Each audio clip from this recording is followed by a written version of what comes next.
Welcome to episode 6 of the Tacos Al Pastor podcast, where we come for the tacos, stay for the conversation. We are continuing our series on discussing the vision and promises of Trinity Baptist Church and our series of growing together. We've discussed in previous weeks our vision of Trinity Baptist Church for seekers to become believers, for believers to become disciples. This is the last of this series, and we've discussed our promises that we as Trinity Baptist Church make together, that we seek to grow in love, grow in Christ-likeness, grow in community, which was last week's episode, and we wrap it up today with the All-Star A-Team to discuss we will grow in service. And so I'm excited to be joined by Dave Ballard and Mark Wood. Guys, thank you for joining us today. You bet. Thanks for having us. Glad to be here. Let's get to the tacos and see what we have. The tacos today are from Taco Vitale. Was a 40-year taco shop in Mexico. Been in San Antonio about a year.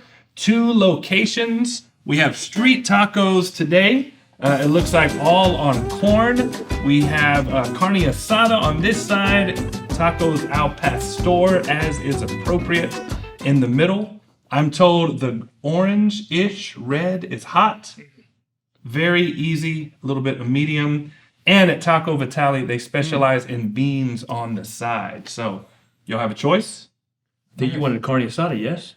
I think I'll choose the one in the middle. In the middle, all right. I'm going to go here for the tacos al pastor. Thank you, sir. I'm going to try the medium sauce. Yeah, I'll try a little. Oh, you're going hot. I'll be adventurous. Going We'll hot. see what happens here. This may be the shortest tacos al pastor you recorded. All right. Give it a shot. Try the hot on the end there. Wow. Little kick. Very good. And this is real pastor. This was shaved right off of it before coming here. Good corn tortilla. Yeah. Yeah, I've recently become more of a street taco fan, but tacos, if it was the Last Supper or I was going to be executed, that'd be my thing. Really? So I can't say I'm an expert on it, but I know what I like, and that's good. Okay. So if it's your last taco, where would you get it? What taco would you get? Wow, it would be carne asada. It might be El Jaro. It might be, there's just a variety of places. There's a little stand in California I might eat it. There you go. I can remember where it is. All right, but carne asada is the go-to. Mm-hmm. This is very good. I can see why they lasted 40 years. The color is interesting. It's kind of like red, a little different than usual, but it's good. You like yours, Mark? Yeah, this is definitely one of the benefits of living in San Antonio. When I leave, I can't wait to get back for the excellent food. Yeah, we're doing tacos 4 days a week, a lot of week, and one meal or the other. All right, I'm gonna give us beans a shot. So this is part of evidently every plate, the little thing of beans. Yeah, pinto beans, but they're small pinto beans. A lot of good onion, tomatoes, green peppers, jalapenos. Now, I usually will take that over refried. Really? Yes. You're a refried man? I'm a charro bean guy, so it's kind of in between. Okay. Bracho Either way, beans. I'm equal opportunity. Like them both. Yeah. The beans aren't my main thing. They're just there, but I'm not going to waste too much time on beans if there's other things going. Well, we are here, as said, to talk about our promise to one another, to the world, that we will grow in service. And each week, it's always interesting to talk about kind of the subject, service, but then how we will grow in that. But kind of want to focus on this idea of service. We could probably use any number of synonyms, and y'all may know why the word service was chosen here. We could say we could grow in mission. We could say we could grow in blessing. We could say we could grow in witness. They're not exactly synonyms, but it's all kind of in the same area. Let me start with this question for us. Start our discussion. As you look at your area and think of service, what are some of the main ways you're like, this is how I seek to serve in my life, or the ways in which I kind of consider I serve? How do you guys serve in your life? Well, by the way, it's fitting that this is the last promise. Yeah. Because the other 3 promises of growing in love, growing in Christ-likeness, and growing in community, the growth in serving just kind of naturally flows from that. Yeah. If you're growing in the other areas, my motivation to serve is based on gratitude to God. And we had that annual business meeting last Sunday. Yeah. There were 35 teams. 384 were on the roll. Wow. Some of them were serving across Yeah, multiple teams. But I think if you took a poll, overwhelmingly, it would be the same response. Yeah, That we're, grateful to God and Yeah. also want to be part of something that's bigger Yeah. than me. And that's an even better starting point for this. So that motivation for service, right? Like what kind of drives you to this? So gratitude for God. That's really, or from God. How long have you been a part of Trinity, Mark? I've been got involved about 2019. Okay. Yeah. So Yeah. actually, I was married at the small thrift chapel Oh, really? back in the early 80s. And Okay. then we moved to another part of Yeah. town and got involved in a local Yeah. neighborhood church. Yeah. And then came back in 2019. Came back around. And the warmth and friendliness Yeah. is just, you're only a stranger for a minute at Yeah. Trinity. Yeah. We really do a good That's job wonderful. of making people feel welcome. That's wonderful. Dave, as you think about your why for serving and motivation for service, what comes to mind is kind of what motivates you to do that? Well, I think Mark said it well, a response out of gratitude for what Christ has done for us. I mean, there's a lot of people serving in a lot of ways and doing good things for good people, but maybe it's not necessarily to point to glorifying God. Yeah. Right. So there's even the Son of Man did not come to be served, but to serve and give his life as a ransom for many.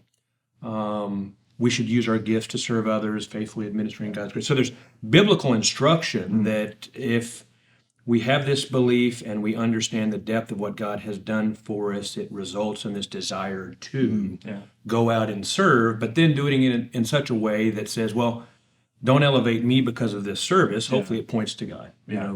Do your deeds so that others might see, let your light shine, and so it can point to glorifying God. So not always easy to do, and sometimes you get off track, but the motivation, I think, is really the key, is out of response. And y'all have already brought up great points. I mean, one, Mark, that these promises are somewhat symbiotic, right? I mean, they flow into and out of one another. It's hard to grow in Christ's likeness and not grow in community or not grow in service. Service, as we're talking about, it's hard to grow in that and not grow in love and not grow in Christ's likeness as well. And they kind of, when they work, they're working in and out of each other. And it's hard to separate out our growth in one area and our growth in another. They're all together. And that when we talk about service, lots of places in the world serve, right? Rotary Club serves, and any number of nonprofits in our world doing incredible work in the world. And while those can be included in this mission and growth, or part of us, right? If we're part of Rotary Club or something, we're not just talking about service for its own end. And I think, interestingly, not even service to change the world, though we all want to improve the world.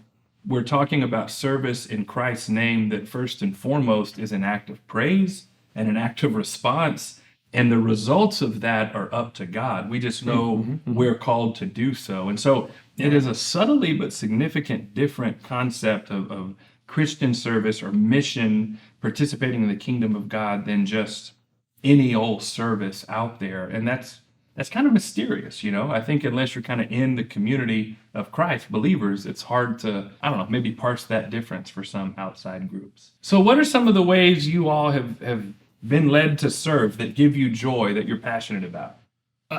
Before I answer that, I do want to say one of the things I love about Trinity is that service component is such an important part of it. Because there are a lot of great faith families to join, and I have a lot of people I interact with that are believers, but they're not connected to somebody to work alongside of and serve. So this focus on that to me is critical, and I think church membership leads itself into not just availing yourselves of what the church has to offer, but how might I join that? So it's been very important to Jenna and I, my wife, for us to be serving both in the church and outside. And so I'm very passionate about, Mark and I are both in the financial services industry, tax, and I'm a planner. And just before I came here, a lady shared with me on the phone as she was crying that she'd been diagnosed with cancer. We're doing some basic delivery of what's going on with portfolio and stuff. Yeah. But we have a relationship stuff in a way that, hey, we can be praying together. And so I see what we do every single day, Monday through Friday, as service. Yeah. So Jen and I get to serve with the youth, and we love it, and serve on some various teams within the church. And it might be just picking up pizza that night. It might be discipling some kids, playing basketball. It might be, a lot of things. But I don't want to forget that the vast majority of my waking hours are outside this place. Yeah. So how do I equip myself for that also? And so to be around people, and again, Trinity's been very supportive of that mindset is, when the worship service on Sunday ends, the service begins kind of mentality. So Yeah. Service isn't just something we do, it's a kind of a state of being. It's a vision for life. It's something that we are almost, that anywhere we go, there is an opportunity to serve. In your home, right? You can serve your kids, serve your spouse, at work. I love that vision of this broader concept of service. It's very, very good. I'm going to come back to several things here, but yeah, that's good. Our small group journey led by Karen and Wally Goodman some time ago, several years ago, started to form a habit of praise by serving regularly out in the community, partnering with community ministry partners like CAM Ministries. For example, they just had a fire they were aware of in the last 6 weeks or so, and we were out there shortly afterwards. SAM Ministries, Haven for Hope, and so forth and so on. And it's been an opportunity for us to strengthen the cords that bind us together. In other words, we're putting our hands and feet to our service. And so besides the Bible study, we're also reinforcing it outside, putting it to practical use. Actually, one of the first service event we had was to assist an elderly member of the church who was a double amputee and needed help, yard work, and some minor repairs around her home. And all we did were those things. But when we left, she had made an impact because of her attitude. And, service is a two-way street. You're giving, but you're also getting back. You're interacting with those that are suffering, and you're learning something about grace. And contentment and dealing with difficulties. So it really is a two-way street. And also there's joy that comes with it. We have fun when we're out there serving together. Well, and it speaks to, again, the interconnected nature of the promises, that the fellowship, the community, the love, the Christ-likeness, the service, growth in those is happening all at the same time. And I think, Mark, what you talk about exemplifies service has to be with its humble heart, with humility. And I think there's any number of people that are willing to serve, but not willing to be served. And as a pastor, I'd say most pastors and ministers are high up on that list. And if we are so you go and serve someone and help. I remember we took a mission trip, my previous church, down to Eagle Pass, and we were helping a lady's house had been destroyed by a flood that was there. And weirdly, Eagle Pass has floods often just because of flood control there. And she made tamales for us, homemade tamales, red and green. And it was like 100 degrees. Somehow tamales shouldn't have been good. And they were amazing. And when we left, we talked more about her cooking tamales for us than anything else. And again, if you're not careful, as you're serving, you can be served and impacted, and that's a great. So true. I would say that's the best scenario, right? Of this reciprocal nature of this. We're not the people with the answers and resources helping someone. We're serving, but then we're open to that coming back. And I think so much of the world today, and I think there's a variety of reasons, and I fall into this too, is woe is me, or this isn't going my way, and somebody says, go out and serve somebody. Go out and in the act of doing that, I've had pastors before that would conclude worship services by saying, as you go. Yeah. It's kind of this walk, that mindset that you talked about. And the more I can, take it from a obligation to a desire, and more it becomes a lifestyle and I can anticipate. And so if maybe later this afternoon I say, well, how might I be able to serve my employees when I get back to work kind of mindset? It's not easy. Yeah. But the more often I'm doing that, hopefully that's the growing component in love. Yeah. That I go from obligation to desire, from desire to anticipation, anticipation to how do I plan it out kind of thing. Yeah. And this is all just so helpful. And it gives us this wonderful picture. So we do have 38 teams. And how many did you say? 354? 384 slots on those teams. I will be using that statistic in the future. I had not counted all. He's an accountant. I'm an accountant. Okay, Numbers there you count, go. numbers Man, count. Bless you, sir. I'm doing good to add. In fact, Dave and I had lunch yesterday, and I couldn't count up the money to pay. Not in the moment, not in talk. So there are official ways we serve, right? You show up every Wednesday night, and Mark, you show up to help with our greeting and help at funerals, and there are official things we do. But service is this incredibly broad category that is as creative and broad as our imagination and the work of the Holy Spirit. And so when I, occasionally go home and put in a load of laundry, it's something that's not my usual task at home, or choose to sit down and listen to my daughter talk about her day, right? Those are small acts of service. When you come into work, official and unofficial, this concept of service, how'd you say it? You go from, you kind of did a process. Oh, well, yeah, I don't know. Well, so maybe obligation Yeah. to desire, desire to anticipation, anticipation to how do I implement, how do I actually doing it. So there's this kind of, I'm not on the side of the road because I've got 3 hours out from being in prison picking up trash because I have to. Yeah. Then, so that kind of thing. So obligation, to a desire, Yeah. anticipation, And that is the implementation. growth. That may show up in the sermon. Into this lifestyle that we're living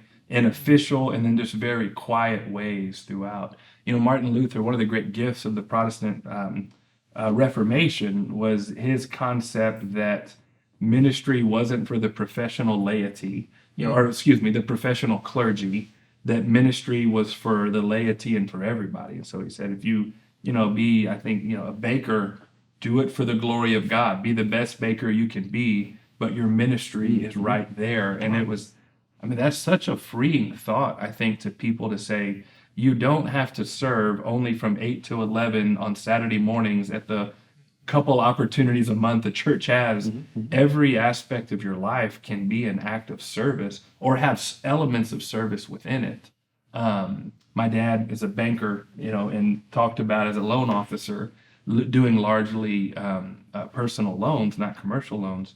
You just had an opportunity constantly to talk to people about some of the most significant things in their life and speak into that and gain trust and relationship.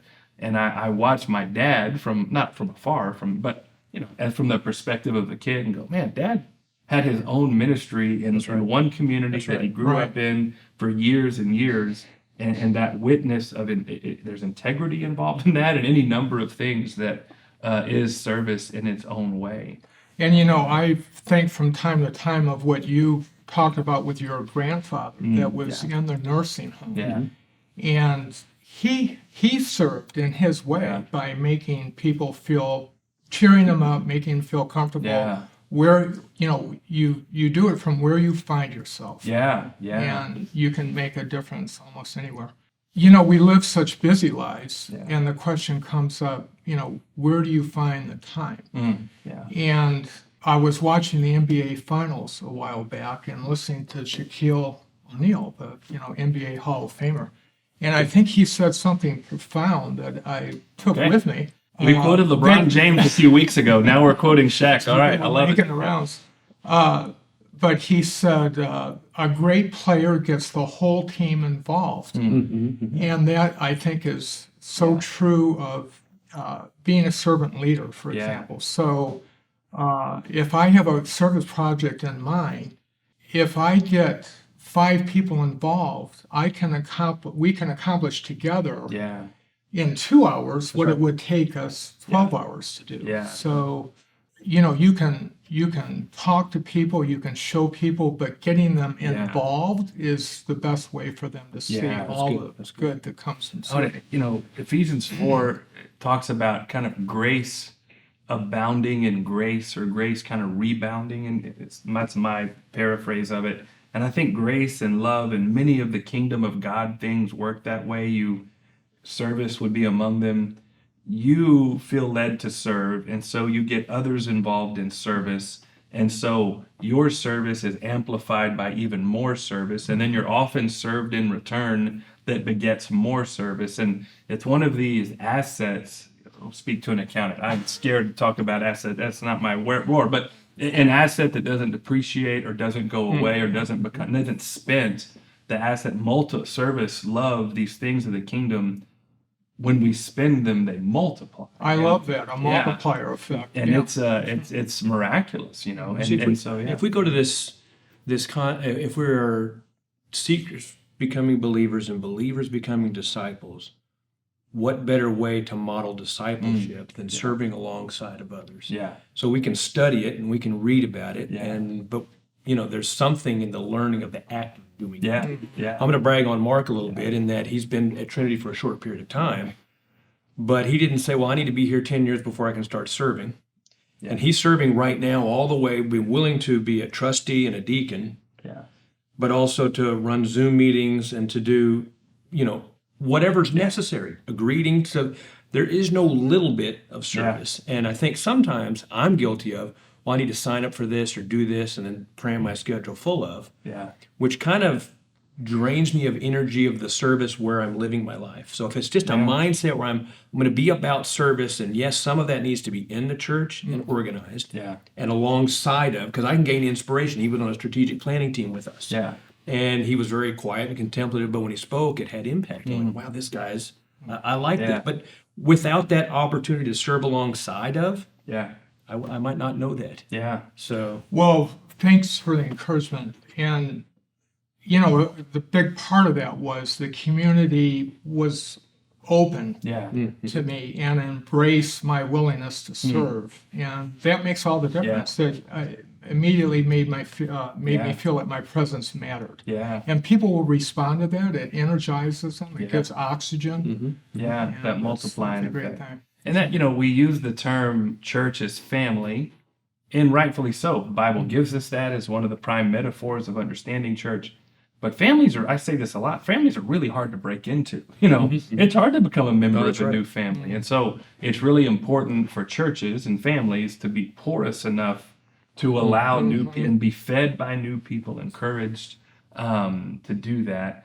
And I, Dave, you said this, at different seasons of life, times of life, we also aren't called to kill ourselves in service. And so I think there's seasons where some may do more officially in the church, and seasons where you may say, man, my family or my neighbors or this other group, this other need is taking a lot of my time, and we're still deeply connected to the church, but you may not be on 2 or 3 teams or so. And again, we're taking this service has this kingdom aspect to it that if I take brownies to my neighbors, or I'm taking my, across the street neighbor, my grandpa or something, to their chemo appointments or whatever it is, right? Treatments. Those are all equal in the eyes of the kingdom, in the calculus of the kingdom. And I think churches sometimes can wear people out doing their things, and not in that Martin Luther idea, freeing people to say, serve where you are, be praying about it. We want to launch people out of this place serving as God leads. And that's a very exciting thing. Other thoughts, so Mark, you did come into the church, and you've talked about this a little bit. Dave, you've been since you were in college, right? yes. In the church, which is, it's decades and decades ago. So, Yes. but you've raised your kids here, and so y'all have been deeply involved for a while.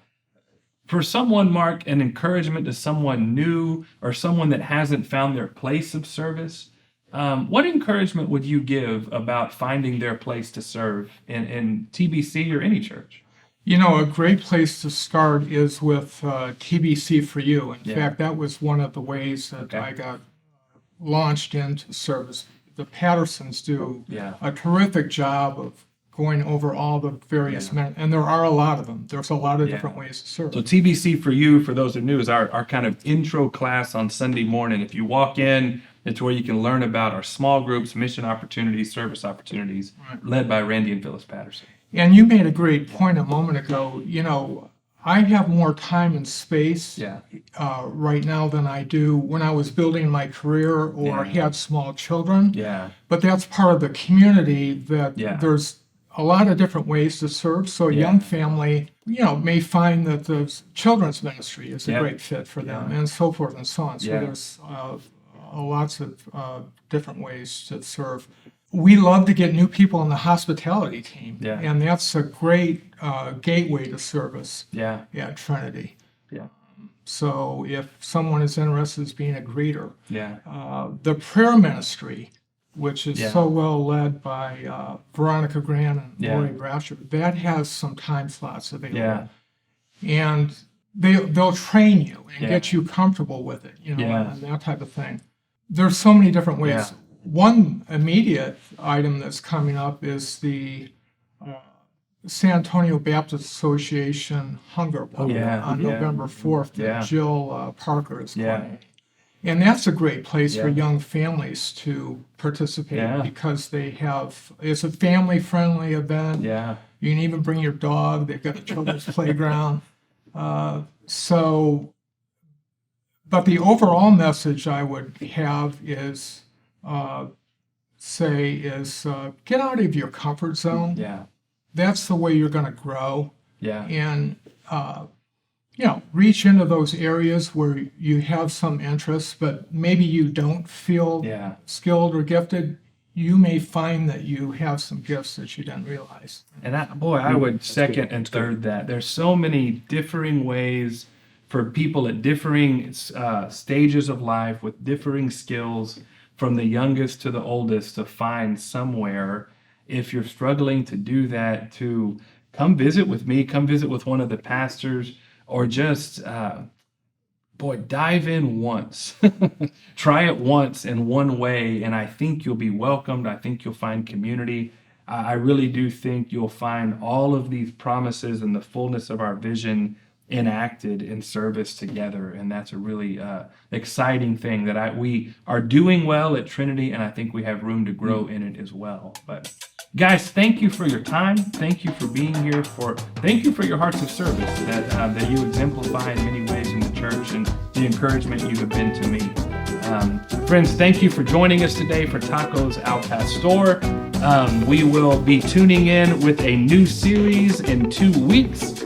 And we hope you will, we will be having tacos though. So if you have suggestions for other taco places around town to try, please leave those in the comments. And thank you for joining us tonight. Guys, we got more tacos. All right, You that want sounds another good. one? Thanks, guys. How hot was the hot? Hot's good. Okay. Proceed with caution. Okay, all right. Good to know. Good to know.